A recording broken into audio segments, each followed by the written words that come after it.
Okay, guys, I'm going to be reading the story Wonder to you, so you just kind of follow along. I'm going to go through the table of contents.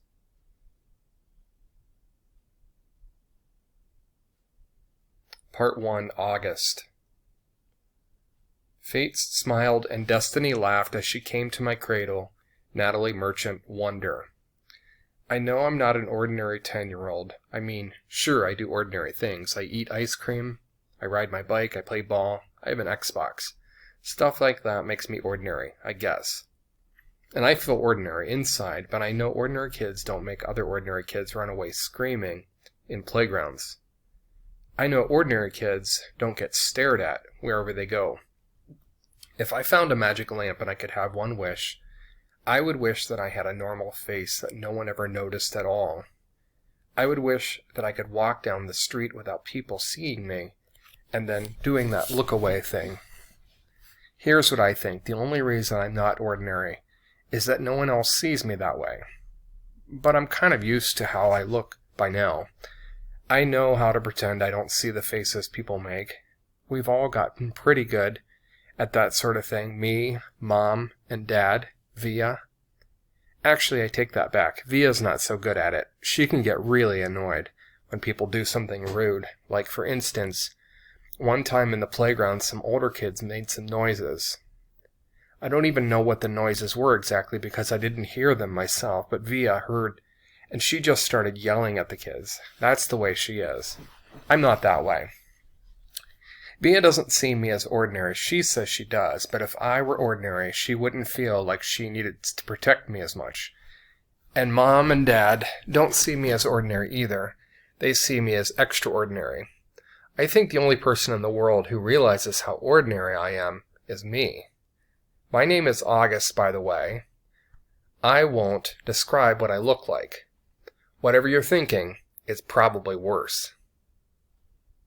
Why I didn't go to school. Next week I start 5th grade. Since I've never been to a real school before, I am pretty much totally and completely petrified.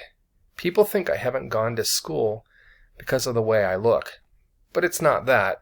It's because of all the surgeries I've had.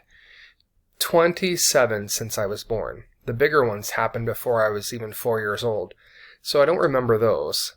But I've had 2 or 3 surgeries every year since then. Some big, some small, and because I'm little for my age, and I have some other medical mysteries that doctors never really figured out, I used to get sick a lot. That's why my parents decided it was better if I didn't go to school. I'm much stronger now, though. The last surgery I had was 8 months ago, and I probably won't have to have any more for another couple of years. Mom homeschools me. She used to be a children's book illustrator. She draws really great fairies and mermaids. Her boy stuff isn't so hot, though. She once tried to draw me a Darth Vader, but it ended up looking like some weird mushroom-shaped robot. I haven't seen her draw anything in a long time. I think she's too busy taking care of me and Via. I can't say I always wanted to go to school because that wouldn't be exactly true. What I wanted was to go to school, but only if I could be like every other kid going to school. Have lots of friends and hang out after school and stuff like that. I have a few really good friends now. Christopher is my best friend, followed by Zachary and Alex. We've known each other since we were babies, and since they've always known me the way I am, they're used to me. When we were little, we used to have play dates all the time. But then Christopher moved to Bridgeport in Connecticut. That's more than an hour away from where I live in North River Heights, which is at the top tip of Manhattan. And Zachary and Alex started going to school. It's funny, even though Christopher's the one who moved far away, I still see him more than I see Zachary and Alex.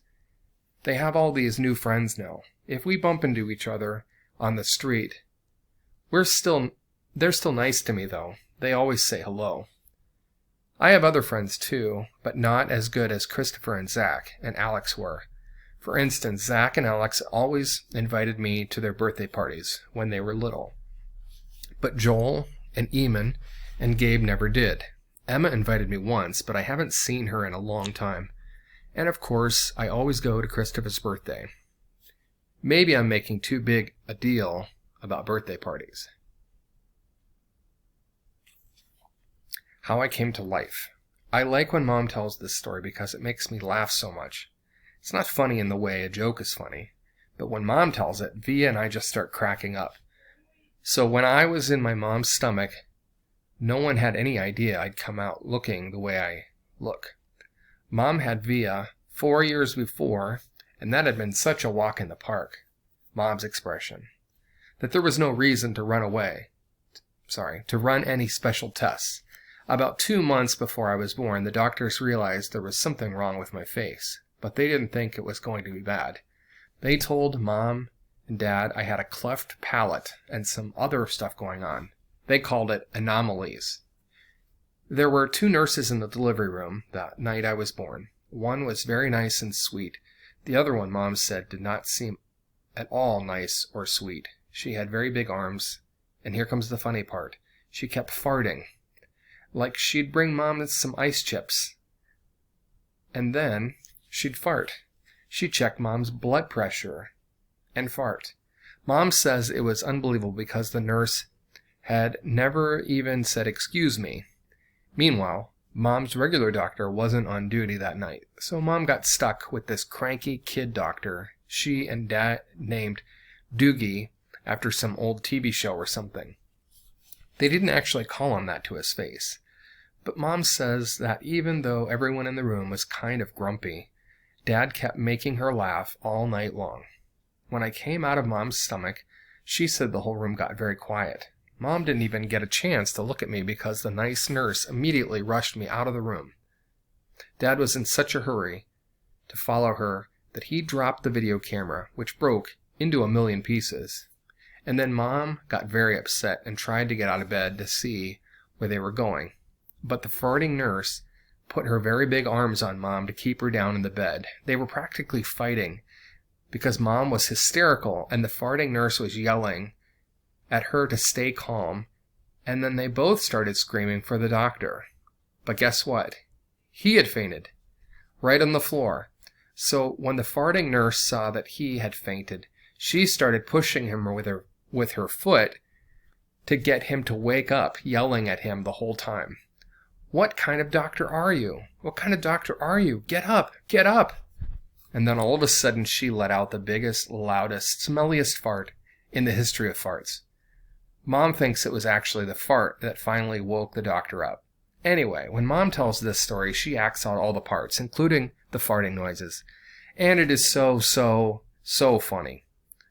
Mom says the farting nurse turned out to be a very nice woman.